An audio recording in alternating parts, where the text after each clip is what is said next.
तूफानों से लड़ने में मजा ही कुछ और है। हमने संघर्ष पथ चुना है और उस पर चलते चलते मंजिल जरूर पाएंगे। ये शब्द है बिहार की सियासत के सबसे चर्चित चेहरे तेजस्वी यादव के, जो आज फिर से राजनीतिक तूफान के केंद्र में है। बिहार की सियासत में कल जो कुछ हुआ वो महज एक अदालत का फैसला नहीं था, बल्कि एक सियासी तूफान था। 13 अक्टूबर की दोपहर दिल्ली की राउज एवेन्यू कोर्ट से निकला एक फैसला जिसने लालू परिवार और बिहार की राजनीति दोनों को हिलाकर रख दिया।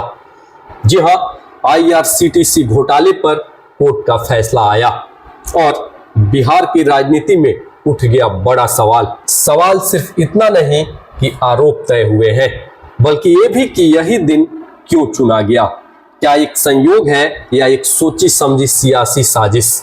तो इन सभी मुद्दों पर विस्तार से चर्चा करेंगे। आप बने रहिए हमारे साथ इस वीडियो में अंत तक।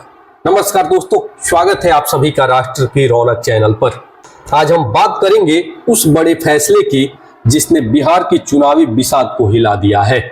राजद प्रमुख लालू प्रसाद यादव, पूर्व मुख्यमंत्री राबड़ी देवी और बिहार के पूर्व उप मुख्यमंत्री तेजस्वी यादव, तीनों के खिलाफ कल IRCTC घोटाले मामले में गंभीर आरोप तय कर दिए गए हैं। अब सवाल उठता है, फैसला अभी क्यों आया? जी हां, बिहार चुनाव की तारीखें घोषित हो चुकी हैं, नामांकन प्रक्रिया जोरों पर है। ऐसे वक्त में जब पूरा बिहार राजनीति में डूबा है, यह फैसला सामने आता है। क्या यह सिर्फ एक कानूनी प्रक्रिया का हिस्सा है या इसके पीछे कोई राजनीतिक टाइमिंग छिपी है? दरअसल यह वही पुराना मामला है, IRCTC घोटाला केस, जिसमें आरोप है कि रेल मंत्री रहते हुए लालू प्रसाद यादव ने पटना और रांची के IRCTC होटल्स के टेंडर देने में भ्रष्टाचार किया था। CBI का दावा है कि इन टेंडर्स के बदले लालू परिवार के नाम पर जमीनें ट्रांसफर की गई, यानी जमीन के बदले नौकरी और अब जमीन के बदले होटल, दोनों ही मामलों में परिवार के नाम जुड़ते हैं। स्पेशल CBI जज विशाल गोगने ने कल साफ कहा कि अदालत के पास मुकदमा चलाने के लिए पर्याप्त आधार मौजूद है और इसलिए तीनों पर आरोप तय किए जाते हैं। इसका मतलब है कि अब इस मामले में ट्रायल शुरू होगा। अब सोचिए, ठीक उसी दिन जब बिहार में चुनावी माहौल अपने चरम पर है और तेजस्वी यादव राज्य भर में युवाओं के रोजगार का मुद्दा उठा रहे हैं, उसी दिन कोर्ट का यह फैसला आता है। क्या यह सिर्फ कानूनी इंतफाक है या फिर एक राजनीतिक चाल? राजनीतिक जानकार कहते हैं ये महज कोर्टरूम की खबर नहीं है, बल्कि बिहार की सियासत का नैरेटिव सेट करने वाली घटना भी है, क्योंकि अब बीजेपी और NDA के पास एक नया चुनावी हथियार आ गया है। सत्ता पक्ष अब जनता से यह सवाल पूछेगा कि क्या बिहार को एक ऐसा नेता चाहिए जो खुद भ्रष्टाचार के मामलों में आरोपी है। तेजस्वी यादव, जो आज खुद को युवा और विकासवादी चेहरा के रूप में पेश कर रहे हैं, उन पर सीधा सवाल उठेगा, क्या भ्रष्टाचार का बोझ लेकर आप बदलाव की बात कर सकते हैं? अब थोड़ा पीछे चलते हैं। यह फैसला पहले 24 सितंबर को आना था, लेकिन उस दिन अदालत ने इसे टाल दिया और 13 अक्टूबर की तारीख तय की। मतलब कोर्ट की कैलेंडर पर यह दिन पहले से दर्ज था, मगर इस बीच 6 अक्टूबर को चुनाव आयोग ने बिहार चुनाव की तारीखें घोषित कर दी, यानी फैसले से ठीक 7 दिन पहले। तो क्या अदालत की तारीख महज संयोग थी या किसी सियासी वक्त के साथ तालमेल बिठाई गई कहानी? लालू परिवार इस फैसले से पहले ही दिल्ली पहुंच गया था। रविवार शाम को ही राबड़ी देवी, तेजस्वी यादव और बाकी सदस्य दिल्ली आ चुके थे, क्योंकि कोर्ट ने आदेश दिया था कि सभी आरोपी व्यक्तिगत रूप से उपस्थित रहें। अब सोचिए, अगर कोर्ट आरोप तय नहीं करता तो यह फैसला महागठबंधन के लिए बड़ी राहत साबित होता, लेकिन आरोप तय हो गए हैं और अब यह फैसला NDA के लिए बड़ा राजनीतिक हथियार बन गया है। अब इस मामले की कानूनी गहराई को समझिए। CBI का आरोप है कि लालू प्रसाद यादव ने रेल मंत्री रहते हुए IRCTC होटल्स के लिए कंपनी को फायदा पहुंचाया। बदले में उस कंपनी के डायरेक्टरों ने लालू परिवार की कंपनियों के नाम पर पटना और दिल्ली में जमीन ट्रांसफर की। सीबीआई ने कहा कि यह साफ तौर पर एब्यूज ऑफ ऑफिशियल पोजीशन यानी पद का दुरुपयोग है। वहीं बचाव पक्ष का कहना है कि सीबीआई के पास न तो पुख्ता सबूत है न ही किसी गवाह का बयान इस कथित डील को साबित करता है। लेकिन अब जब कोर्ट ने कहा कि आरोप तय करने के लिए पर्याप्त साक्ष्य है तो मामला पूरी तरह ट्रायल में चला गया है। इसका मतलब आने वाले हफ्तों में रोजाना खबरें निकलेंगी, सुर्खियां बनेंगी और यही सुर्खियां बिहार की सियासत को दिशा देंगी। अब सवाल है इस फैसले का असर किस पर पड़ेगा।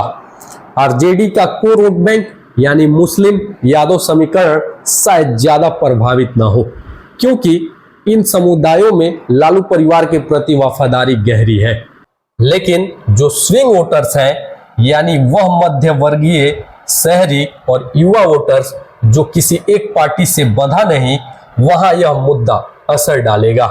यही वो वोटर्स हैं जो यह सोच सकते हैं कि क्या बिहार में बार बार भ्रष्टाचार के मामले फंसे नेताओं को वोट देना सही है, और यही वह सोच है जिस पर एनडीए काम करेगा।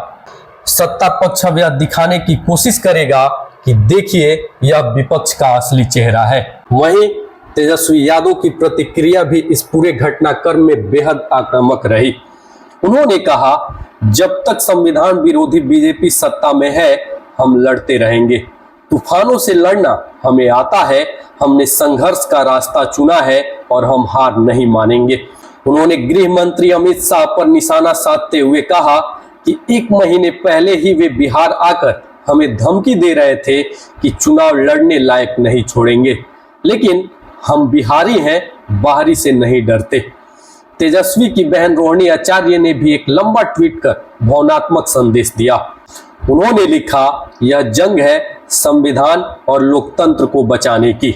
बाधाएं पहले भी आई, आगे भी आएंगी, साजिशें पहले भी रची गई, आगे भी रची जाएंगी, लेकिन सत्य को हराया नहीं जा सकता। अदालत जनता से बड़ी कोई नहीं और अंतिम फैसला जनता ही देगी। यह बयान सिर्फ परिवार की प्रतिक्रिया नहीं बल्कि एक राजनीतिक संदेश है कि आरजेडी अब इस फैसले को साजिश बनाम संघर्ष के नैरेटिव में बदलना चाहती है कि जनता इसे सत्ता की प्रतिशोध की राजनीति के तौर पर देखे ताकि सहानुभूति लहर बनाई जा सके। अब सवाल यह है कि क्या जनता इसे उसी तरह देखेगी या फिर यह फैसला जनता के बीच आरजेडी की ईमानदारी पर सवाल उठाएगा, क्योंकि राजनीति में टाइमिंग सब कुछ होती है और यह फैसला उस वक्त आया है जब हर पार्टी अपने प्रचार अभियान को पूरी ताकत से चला रही है। अगर यह मुद्दा आगे बढ़ा तो महागठबंधन को रक्षात्मक होना पड़ेगा, जबकि एनडीए इसे आक्रामक एजेंडे के रूप में पेश करेगा और यही चीज बिहार की चुनावी हवा का रुख तय करेगी। अंत में यह कहना गलत नहीं होगा कि आईआरसीटीसी घोटाले में आया यह फैसला अब महज कानूनी नहीं बल्कि चुनावी लड़ाई का हिस्सा बन गया है।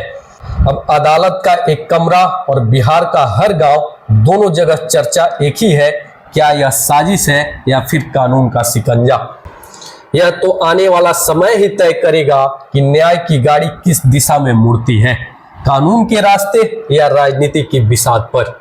आपको क्या लगता है, क्या यह फैसला बिहार चुनाव को प्रभावित करेगा? क्या बीजेपी इसे मुद्दा बनाएगी या तेजस्वी यादव इसे साजिश बताकर सिंपैथी वेव लाने में सफल होंगे? अपनी राय नीचे कमेंट बॉक्स में लिखकर जरूर बताएं।